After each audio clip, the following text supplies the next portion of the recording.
ரெண்டே முக்கால் நாளில் இந்த அகமதாபாத் டெஸ்ட் மேட்ச் நடந்து முடிஞ்சிருக்குது. எல்லாரும் எதிர்பார்த்தது தான். இந்த டெஸ்ட் மேட்ச் 2 நாளில் 3 நாளில் 3 நாளில் முடியலாம், சில நேரத்தில் 1.5 நாளில் கூட முடியலான்னு எக்ஸ்பெக்ட் பண்ணோம்.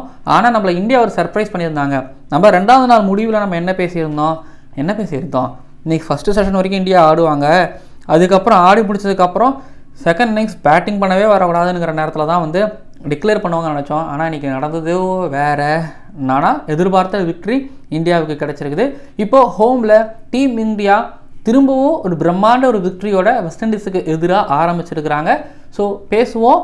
மறக்காமல் சப்ஸ்கிரைப் பண்ணுங்கள் நம்ம சேனலுக்கு புதுசாக வந்திருக்கிறீங்க அப்படின்னா. அதுக்கப்புறம் ஆஸ்திரேலியாவுக்கு போகிற டீம் இந்தியாவோட ஸ்குவாட் அனௌன்ஸ்மெண்ட் வரப்போதாங்க. சுப்மன் கில் ஓடிஐக்கு கேப்டனாக அனௌன்ஸ் பண்ணியிருக்கிறாங்களாங்கிற செய்தி தகவலாம் கிடைச்சிருக்குது. நம்ம அதை பற்றி தனி வீடியோவில் பேசுவோம். ஃபுல்லாக ஸ்குவாட் வந்ததுக்கப்புறம் 6 பால் தான், ஆனால் நோ பால் போட்டால் 7 பால் போடு. ஐபிஎல் பப்பியா ஜெனரல் லேடிஸ் அண்ட் ஜென்டில்மேன், இந்த ICC world test championship 2027 West Indies tour of India 2025 அகமதாபாத்தில் நடந்து முடிஞ்ச India versus West Indies first test மேட்சோட டே 3யோட அனாலிசிஸ் அண்ட் ரிவ்யூ அண்ட் இந்த அகமதாபாத் டெஸ்ட் மேட்சோட அனாலிசிஸ் அண்ட் ரிவ்யூ பார்க்க வந்திருக்கிறீங்க இந்த ஸ்பெஷல் கிரிக் ஆனந்தா ஷோவில். ஆனால் ரொம்ப தைரியம். 286 லீடில் இருந்தாங்க டீம் இந்தியா செகண்ட் டே முடியும் போது. நான் கூட நினச்சேன், எல்லாரும் அதான் எதிர்பார்த்துருப்போம், இந்தியா வந்து அட்லீஸ்ட்டு ஒரு செஷன் விளையாண்டுட்டு, ஏன்னா கொஞ்சம் டயர்டாக வச்சுருந்துட்டு அதுக்கப்புறம் இந்த வெஸ்ட் இண்டீஸை வந்து நம்ம ஒரு மாதிரி பண்டில் பண்ணலாம், இன்றைக்கே மேட்ச் முடிக்கலாம், இல்லை நாளைக்கு எக்ஸ்ட்ரா நாளும் பரவாயில்ல, ஆனால் திரும்ப நம்ம பேட்டிங் பண்ண வந்துடக்கூடாதுன்னு இந்தியா ப்ளே பண்ணுவாங்க நினைக்கும் போது, பட் நம்ம இங்கே டிவியில் பார்த்துக்கிட்டு இருக்கோம், லேப்டாப்பில் பார்த்துட்டு இருக்கோம். மேட்ச் நடக்கிறதோ அகமதாபாத்தில், நான் இருக்கிறதோ அரியலூரில் இருக்கிற ஆண்டிமடத்தில் இருந்துகிட்டு இருக்கேன். அகமதாபாத்தில் இருக்கிறவங்களுக்கு நல்லா தெரியுமா, ஆண்டிமடத்தில் இருக்கிறவங்களுக்கு நல்லா தெரியுமானா, அகமதாபாத்தில் கூடவே ஆடுறவங்க அவங்களுக்கு ரொம்பவே நல்லா தெரியும். இந்த டீமை டயர்டாகி விட்டு அடிக்கணும் அப்படிங்கிற அவசியமே கிடையாது. அவங்க ஃப்ரெஷ்ஷாக இருந்தாலே, நல்லா தூங்கி எழுந்திரிச்சு ரெடியாக அவங்க வந்தாலுமே நம்ம அவங்கள தெளிய விடாமல் அடிச்சுக்கிட்டே இருக்கலாம், அடித்து முடிச்சிடலாம் அப்படிங்கிறது அவங்களுக்கு நல்லாவே தெரிஞ்சிருக்கு. அதனால தான் 286 அப்படின்னு போதும்ப்பா, நாங்கள் அதோட முடிச்சுக்கிறோம்ப்பா அப்படின்னு டிக்ளரேஷன் கொடுத்து இன்றைக்கி மொதல் பாலே வந்து பார்த்திங்கன்னா வெஸ்ட் இண்டீஸ் ஆட வந்தாங்க. அப்படின்னா அந்த கான்ஃபிடன்ஸ் ஃபஸ்ட்டு ஓவரே விக்கெட் வந்து வந்துருக்கணும்ல, வரலை. ஆனால் நிதிஷ்குமார் ரெட்டி பிடிச்ச அந்த சூப்பரான ஒரு கேட்ச்சு. ஆமாம், தேங்கராஜ சந்திரபால் வந்து ஃபஸ்ட்டு டீமில் இல்லை, அதுக்கப்புறம் திடீர்னு டீமில் கொண்டு வந்தாங்க. ஏன்னு புரியலை. சரி, வந்தவர் அவர் இடத்த தக்க வச்சுக்கிற மாதிரி அவங்க அப்பா மாதிரி ஆடுவாரா அப்படின்னு பார்க்கும்போது இல்லை வந்து, ஆனால் உண்மையை சொல்கிறேன், நல்லா ஷார்ட்னு சொல்ல முடியாது, பட் நல்ல கேட்ச்னு நான் சொல்லுவேன். ஏன்னா 2 காலம் ஏரில் இருந்தது. அவர் லெஃப்ட் பக்கம் பாஞ்சார்ல, ரைட் ஹேண்டரு, அவர் வந்து லெஃப்ட் பக்கம் பாஞ்சார். ஸோ ஃபீல்டிங் ஆஸ்பெக்ட்ஸில் பார்க்கும்போது செம்மையான கேட்ச் நிதிஷ்குமார் ரெட்டிக்கிட்ட இருந்து. ஸோ அது விழுந்ததுக்கப்புறம் வந்து பார்த்திங்க அப்படின்னா பிரெண்டன் கிங் தானே ஆஸ்திரேலியா சீரீஸில் ஒரு மாதிரி டீசெண்டாக ஆனவர், அவர் இங்கே ஒரு மாதிரி நல்லா ஆடுவார் அப்படிங்கிற மாதிரி நினைக்கும் போது வந்துன்னா சூப்பராக ஒரு ட்ரைவ் ஒன்று அடித்தார். ட்ரைவ் ஒன்று அடிச்சோன்னே அதுக்கப்புறம் சரி, நீ ட்ரைவுக்கு போட்டால் தானே, நான் முன்னாடி போடுறேன், நீ டிஃபென்ஸ் வைப்பல, சரி நீ எவ்வளோ நேரம் டிஃபென்ஸ் வைக்கிறேன்னு நான் பார்க்குறேன்னு ஜடேஜா டெஸ்ட் பண்ணுறதுக்காக தூக்கி போட்டவுடனே கேஎல் ராகுல்கிட்ட ஸ்லிப்பில் கேட்ச் கொடுத்துட்டு அவர் அவுட் ஆகிட்டார். பேட்டோட ஃபேஸ் வந்து பார்த்திங்க அப்படின்னா ஸோ தரையை ஒட்டி கிடையாது, இப்படி நேராக இருந்துச்சு. பேட்டோட ஃபேஸ் ஓப்பன் பண்ணியிருந்த உடனே வந்து பார்த்திங்கன்னா எட்ஜாகி கேஎல் ராகுல்கிட்ட அவுட் ஆனார். பட் அந்த விக்கெட்டுக்கு முன்னாடி தான் வந்து பார்த்திங்கன்னா கேப்டன் சுப்மன் கில் வந்து ரவீந்திர ஜடேஜா கிட்ட சொன்னார், இங்கே பாரியா அவன் செம்மையாக ட்ரைவ் அடித்தான், நீ ட்ரைவுக்கு நீ ஏன் அவனை ட்ரைவ் அடிக்க இழுக்கிற, நீ வந்து மேலே போட அவன் டிஃபென்ஸை செக் பண்ண, எவ்வளோ நேரம் தான் டிஃபென்ஸ் வைப்பாங்கன்னு பார்ப்போம், உங்களுக்கு தான் சில்லி பாயிண்ட் வச்சிருக்கலாம், ஸ்லிப் வச்சிருக்கலாம், நீங்கள் போடுங்க பார்த்துக்கலாம். ஜடேஜா ஒரு எக்ஸ்பீரியன்ஸான கேண்டிடேட், அவருக்கும் அந்த ஐடியா இருக்கலாம். பட் இன்னொரு பக்கம் கேப்டன் சுப்மன் கில் கேப்டன் வேறு, பேட்டருக்கு கொஞ்சம் க்ளோஸாக இருக்கிறாரு.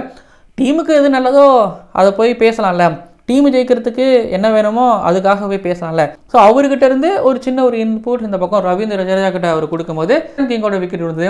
அதுக்கப்புறம் கேம்பல் வந்து பார்த்திங்க அப்படின்னா அந்த பாலை கொஞ்சம் மேலே ஆட போனார். ஃபார்வர்ட் ஷார்ட் லெக்கில் சாய் சுதர்ஷன் கிட்ட கேட்ச் கொடுத்து அவுட் ஆனார். ரோஸ்டன் சேஸ், ஹோப், இவங்க தான் வந்து பார்த்திங்கன்னா ஒரு ஹோப்பு. இந்த இடத்துல ரோஸ்டன் சேஸ் நான் ரொம்ப நேரம் நின்று ஆடுவார்னு பார்க்கும்போது ட்விட்டரில் கூட நான் ட்வீட் போட்டிருந்தேன், ஒருவேளை இந்தியாவை வெஸ்ட் இண்டீஸ் அகமதாபாத் டெஸ்ட் மேட்ச்சில் செகண்ட் இன்னிங்ஸ் பேட் பண்ண வச்சுட்டாலே என்னை பொறுத்த வரைக்கும் அவங்க ஜெயிச்சிட்டாங்க அப்படிங்கிறத தான் நான் அப்படின்னு ட்வீட் போட்டிருந்தேன். ரோஸ்டன் சேஸுக்கு சூப்பராக ஒரு பால் ஒன்று போட்டார். Over the விக்கெட்லேருந்து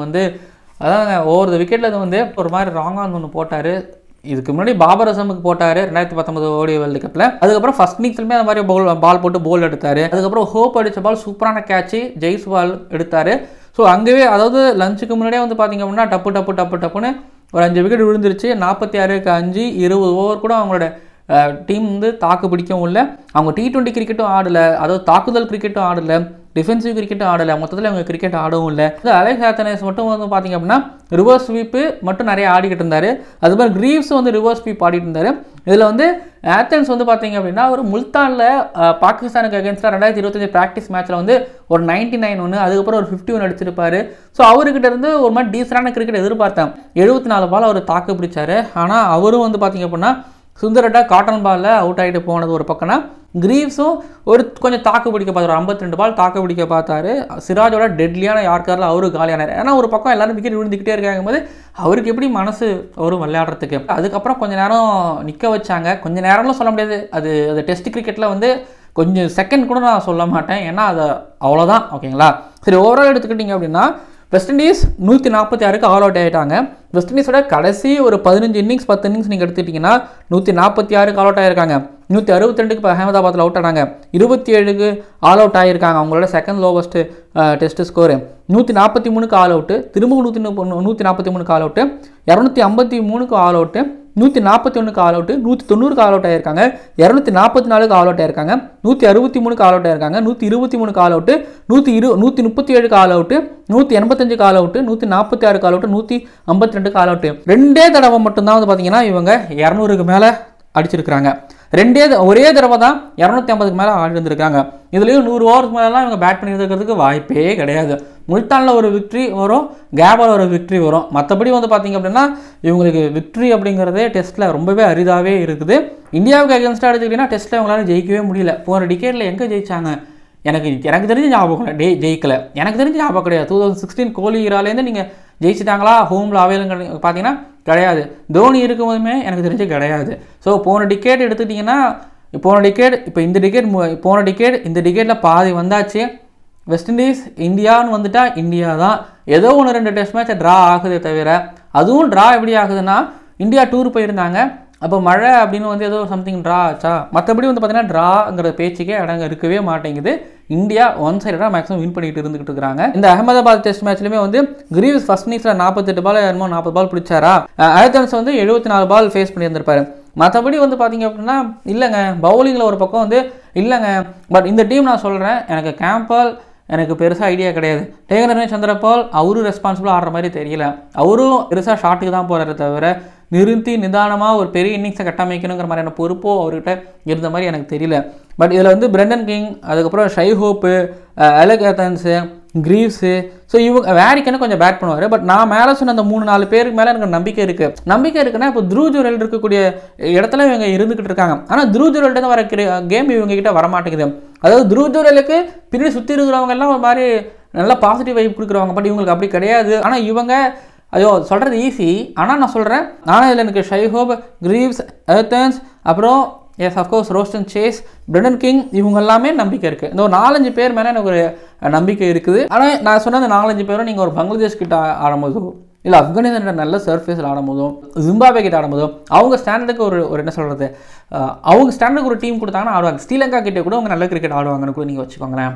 India, England, Australia தான் இவங்களுக்கு பிரச்சனை. மற்றபடி இந்த டீம் ஓகே குட். என்ன இப்படி வக்காலத்துனா இல்லைங்க, எனக்கு ஓரளவு இவங்களை புரிஞ்சிக்க முடியுது. நானும் இவங்க கிரிக்கெட் நான் பார்த்துக்கிட்டு தான் இருந்துக்கிட்டு இருக்கேன். இந்த இடத்துல பேட்டிங் பொசிஷனை மாற்றணுமாலாம் ஆல்ரெடி அவங்க ஆஸ்திரேலியா சீரீஸில் மாற்றி கீர்த்திலாம் பார்த்தாங்க. அது அவங்களுக்கு ஒர்க் அவுட் ஆகலைன்னா இவங்ககிட்ட கிரிக்கெட் இவ்வளோ தான் இருக்குது, அவங்கக்கிட்ட அவ்வளோ கிரிக்கெட் இருக்குது. ஆடும்போது இப்படி தான் நடக்கும்.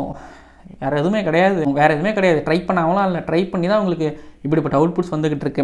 பவுலிங்கில் ஜேடன் சீல்ஸ் போட்டிருக்காரு, கூட ஷமர் ஜோசப் இல்லை, அல்சரி ஜோசப் இல்லை. அப்படிங்கும்போது ஜேடன் சீல்ஸ் தனியாக போட்டு என்ன யூஸு? கிரீவ்ஸ் நல்ல ஒரு medium pacer, Alzarri Joseph, Shamar Joseph, அதுக்கப்புறம் ஜேடன் சீல்ஸ் 3 பேர் போட்டு முடிச்சதுக்காக ரெஸ்ட் வேணும் அப்படின்னா ஒரு நிதிஷ்குமார் ரெட்டி மாதிரி இவர் யூஸ் பண்ணலாம். இவர் நல்ல பேஸ் இருக்குது. எனக்கு என்னமோ ஒரு மாதிரி லேட்டரல் மூவ்மெண்ட் இவர் வந்து பார்க்க முடியுதுங்கும் போது yes of course he is good. But இவர் ஒரு மெயின் ஃபாஸ்ட் பாலராக யூஸ் பண்ணுறதெல்லாம் சத்தியமாக ஒர்க் அவுட் ஆகாது. அப்புறம் ரோஸ்டன் சேஸ் நல்ல ஸ்பின்னர். இன்னொரு பக்கம் வேரிக்கன் ஓகே, பட் வேரிக்கனே ஜடேஜா அடிச்சிட்டாரு.